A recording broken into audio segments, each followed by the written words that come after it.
Hi guys, and welcome to another episode of Inspired Chats. I'm Carl Andrews, this is Susan Gardner, and this is Sarah Marston-Shreve. So over the past few weeks, we've been talking about a number of different topics related to mental health and well-being, and talking about how our minds and bodies have been working during the lockdown. And one of the things that we're starting to do is come out of lockdown, and we're starting to enable to go a little bit further and do a little bit more.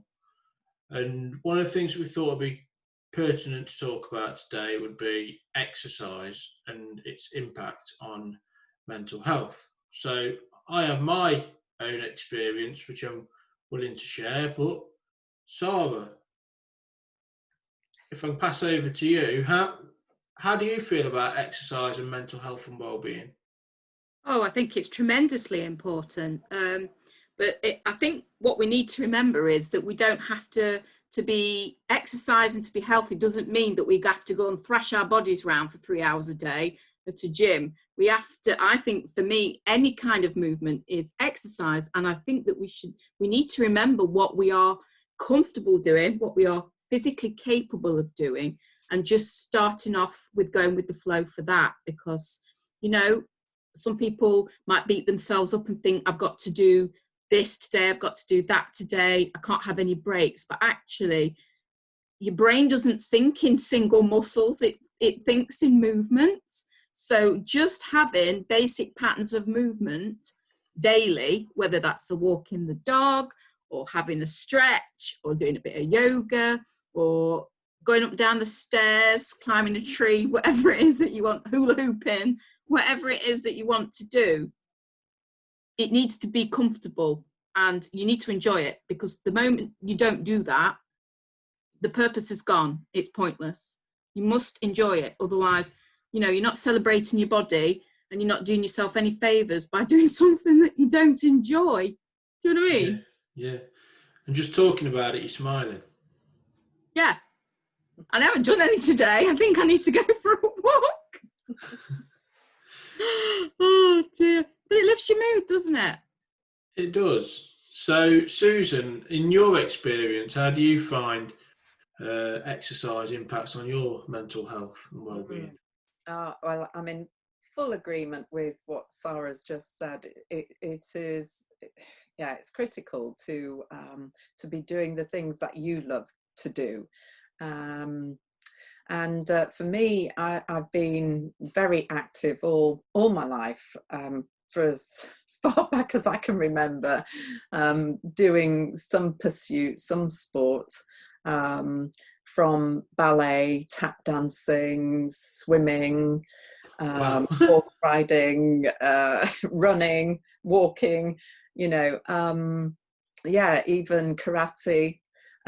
So I just like exploring different things, and it's not that I keep doing all those things. They happened at different points in time in my life, and of course I met some wonderful people as well, and I guess doing ballet at such a young age, it really helped me with my posture and poise, and so there's other elements to exercise which we don't always think about. And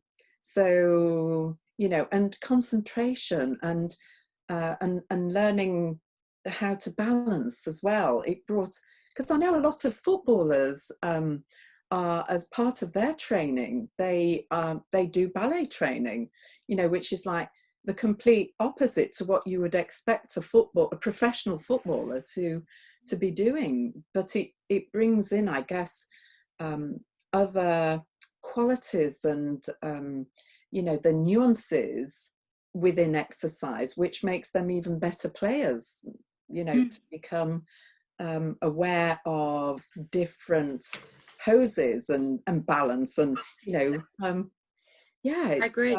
My daughter's a goalkeeper, right? But she did ballet for 3, 4, 5, about 6 years.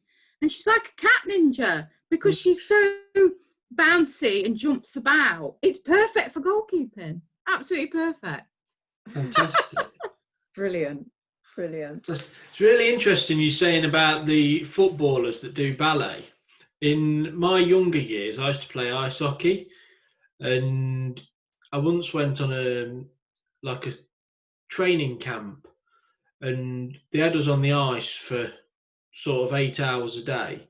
And one of the days they brought in this little 4 foot nothing lady who took us up into a studio room, and she made us do these things with Swiss balls, and her name was Tatiana, and she was a ballet and figure skater, and I've never been so drained. At the end of that, you had a group of butch ice hockey players crawling across the ice because they couldn't move anymore. She'd absolutely destroyed us. But that celebrates what Susan was just saying, that it doesn't mean that you have to thrash your body in big movements with heavy weights. It's for some people, and I understand that for certain sports and, you know, weightlifting and muscle definition, it's totally for them. But just doing the smaller, more focused exercises can be the most draining because you're using muscles that you are focusing on rather than all together in one movement, I guess. And that's why you get the heat the next day. Yeah, I had a period of time where, I mean, you guys have known me for a few months now, and I had a period of time where I did nothing. I did no exercise, and I was not in a generally very good place mentally, and physically I was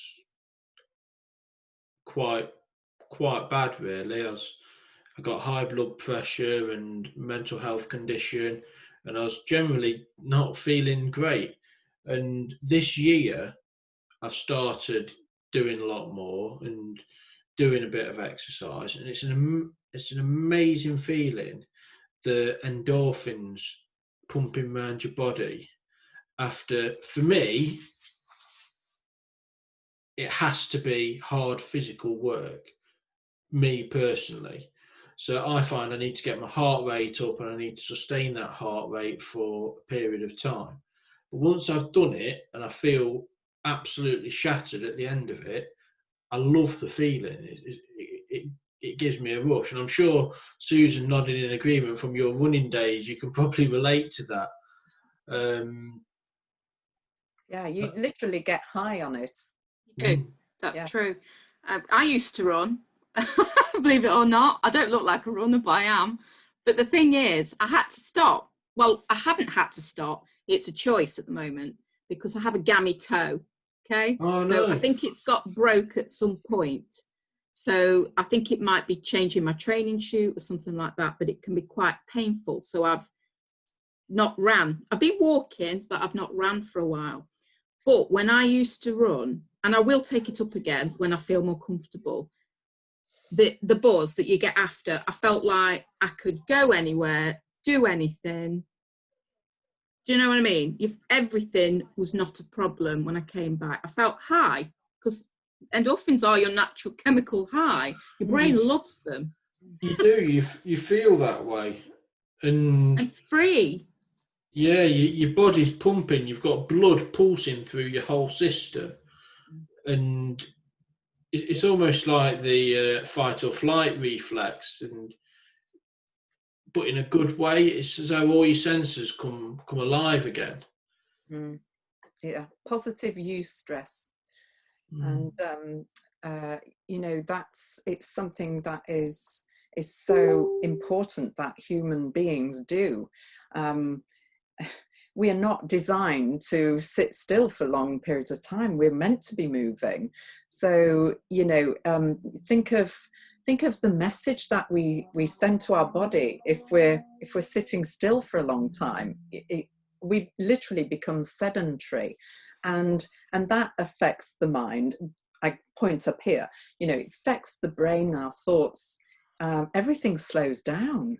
So it's really it becomes a big struggle when we're not you know, engaging in physical activities daily. We literally need to be moving ourselves daily in some way or other. So important. And even better to include going outside as well, and have the physical activity outside in some way, because again, actually, as we move through the different environments, you know, whether we're cycling, walking, running, whatever it is that we're actually doing, that too is good for our constitution, to be moving through different environments, through the woods, you know, the trees, and we gain so much more from that whole experience. So it's so much more than us just moving our bodies. We're actually we're participating in nature, and that is enhancing our constitution in ways that we don't even fully understand. Science knows there's a big connection there, but that adds onto the feelings of euphoria of wow, you know, isn't it good to be alive?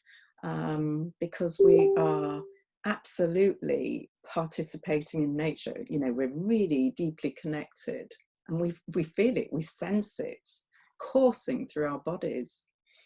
You get a lot of professional sports people where, when they come to the end of their sporting life, they might stop the sport that they've been doing for so many years, and they feel as though part of their life's missing, and they suffer with mental health conditions. There's a lot of stuff going on by the Professional Footballers Association, and Mind has sponsored the EFL this last season, and there's a lot. It's a lot more prominent, and people coming out and talking about the end of their footballing careers and things like that, because they've been at a place where they're physically at their peak, and emotionally they had a lot of support.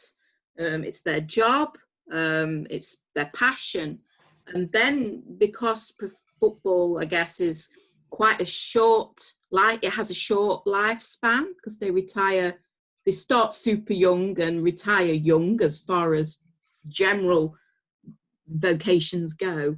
So it's a short, and you know, it's that adjustment that, you know, I know a lot of footballers, ex-footballers, like a bit of golf, or they change the sport and they get into something else just that's easier on their bodies, because, you know, when you've been at that peak, it's like athletes, when you push to the peak, it's actually quite damaging to your body.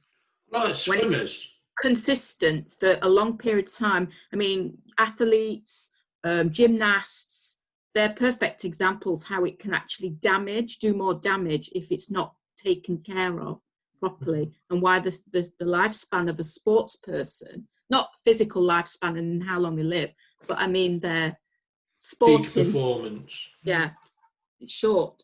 Yeah, you have it with swimmers where they kind of reach maturity of their swimming career when they were like 18, 19, 20. And then when they get to sort of 21, 22, they're considered past their best. Still young. Yes. I was thinking 35-year-old footballers are still young. But they are. But as far as a football is concerned, that's coming to the end, sadly. So, you know, many of them go and play other sports, don't they? Just to keep that thing going. Have you ever had that sensation where you're in a bad mood, or your day's just not going good and you're feeling grumpy for whatever reason, and then you go out, and it might be you walk the dog, you go around the fields, you go for a run, you go for a bike ride, go kick the football in the garden with the kids, whatever it is that makes you happy. Do you ever have it where you all of a sudden you feel so much better for having done that? Oh yeah. Yeah, absolutely. Well, for me, it's not hard to do, is it? We can do anything. It doesn't even have to be going for, you know, do a marathon. It can be that simple. Yeah, for me, for a large portion of time, it would have been, I'm not feeling good today. I'll nip down the pub, go see my mates. And I realised that was making me even more miserable because alcohol's a depressant and exercise is the way forward. Friendships are important, though.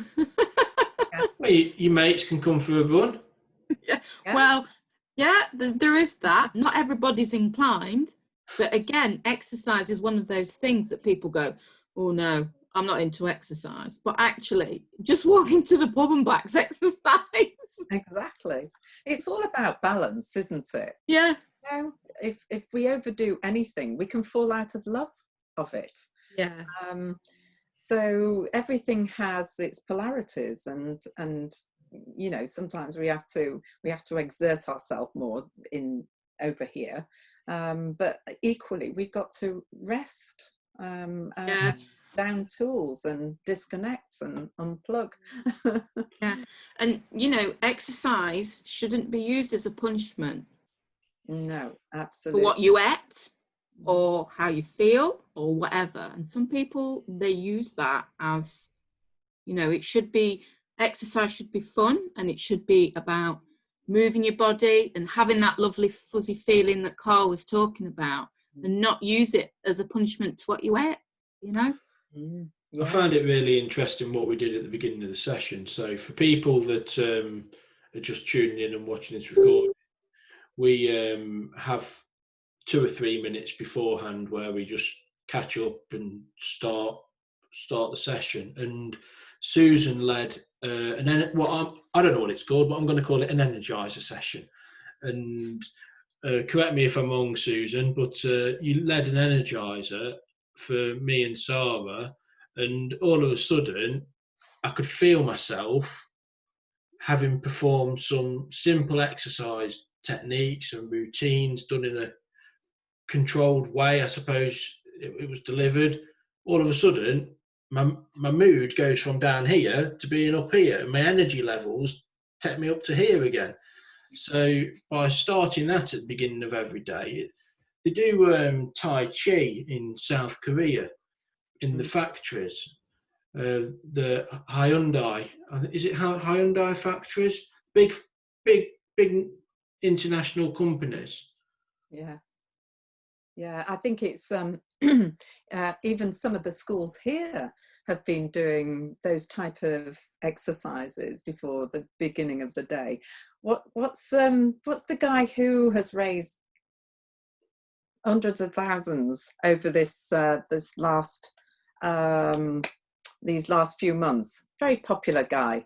Captain Tom. No, he's at the other end of the scale, but yeah. Joe Wicks, Yes, Joe Wicks. Joe Wicks, I think. the nation's PE teacher, that's what they're calling him. There you go. Yeah, I don't know whether it was Joe Wicks who started it, but I know there's been quite a few schools involved in it, and it was very popular, and it had very good attention results. You know, when I say that, I mean, you know, the kids loved it, and it was a great way for them to start their day and let off any steam that they needed to before going into the classroom. And that's what kids, you know, there's kids in all of us. We all Yeah. really benefit from doing something like that, don't we? Yeah. Yeah. And I think when you do it first thing as well, it does set you up for the day.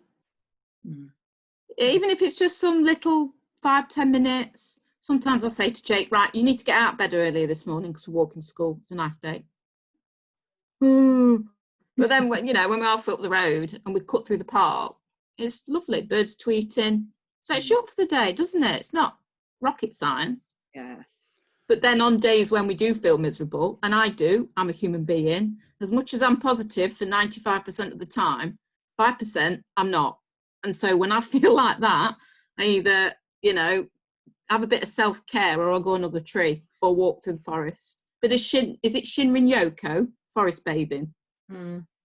Yeah.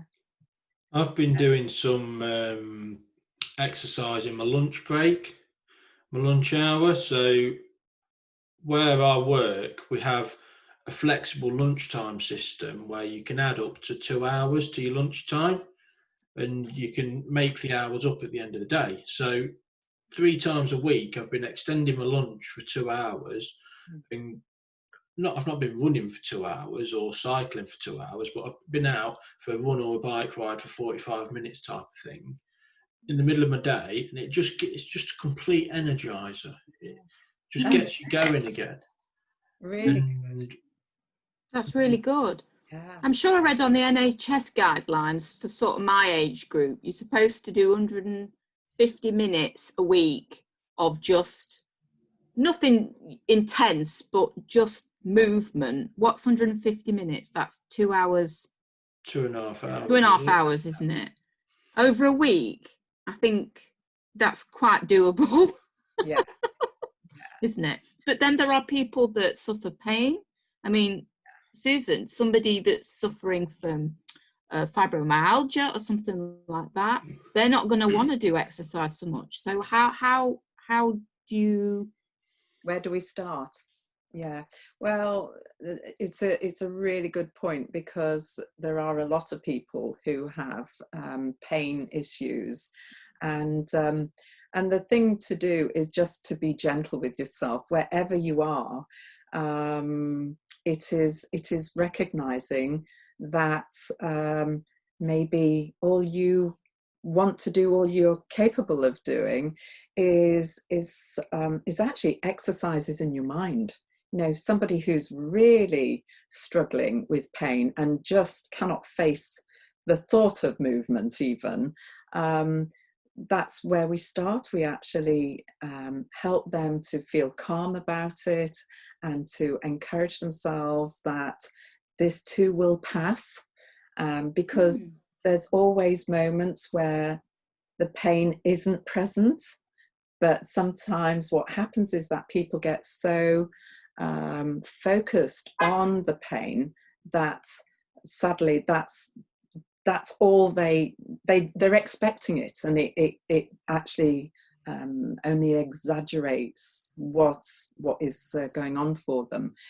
But there's a whole other element to this. But just coming back to it, it's just finding small things and recognizing that wherever you are, even if it's just sitting up, if someone's bedridden because of pain issues, then it might just mean slight movement, just anything, but start in the mind. The imagination is so powerful. If it's really interesting, but science shows us that that what you imagine, your body thinks it's actually occurring.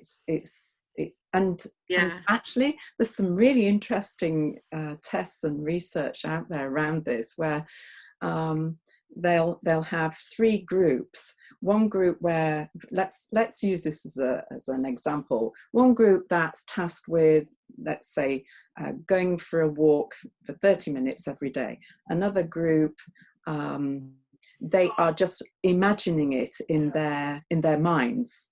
Okay, that they're doing that. They have to set the timer, so they imagine themselves walking for 30 minutes.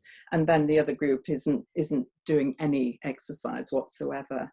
And then they measure. So they've measured them at the beginning before this starts, and conduct certain tests to be able to check on the capacity to breathe, let's say, and then they measure them again afterwards, and they see that actually the group that is imagining it has exactly the same health benefits as the group actually doing it. So, for somebody who's totally incapacitated for whatever reason, if they are doing that, they can build muscle as well. It's extraordinary. It's not a reason to bypass going to the gym. No, mind over matter. I was just about to say, did you hear about that research? And you just explained it beautifully. Oh, thank you. I hope so. But yeah, exactly. It's fascinating. absolutely fascinating. But it just shows what we're thinking about. You know, we really do create it in our minds. Yeah. It's really powerful.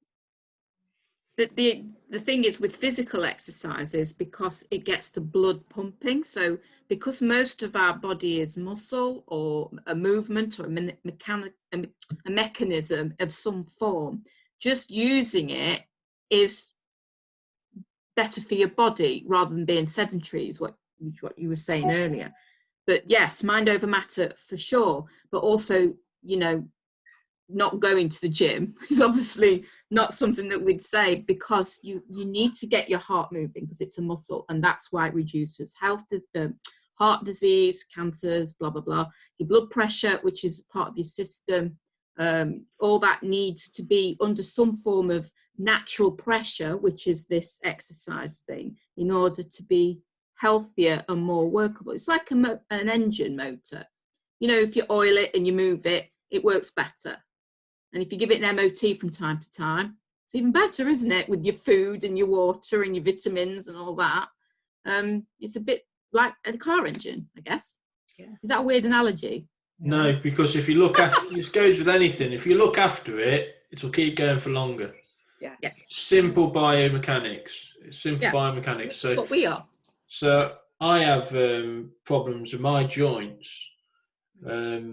I won't go into it, but I've had a history of joint problems, and I have chondroitin glucosamate every day, which is, I suppose, is my oil and my tablet to keep me going. And it whether it's a placebo or not, it seems to work for me, and I've been doing it for years, and I can't recommend that highly enough. But exercise, I think we're all in agreement. If you're feeling a bit down and things aren't going good, doesn't matter what you can manage, as little or as much as you can, whether it's going for a walk to the shop, walk down the end of your street. Some days it might not be further than the end of your bed, but if you can do some kind of exercise, it's going to be beneficial. So I think that's us for this week. So thank you very much for tuning in. And next week we've got some more exciting topics coming up. So thank you, everybody, and goodbye. Bye.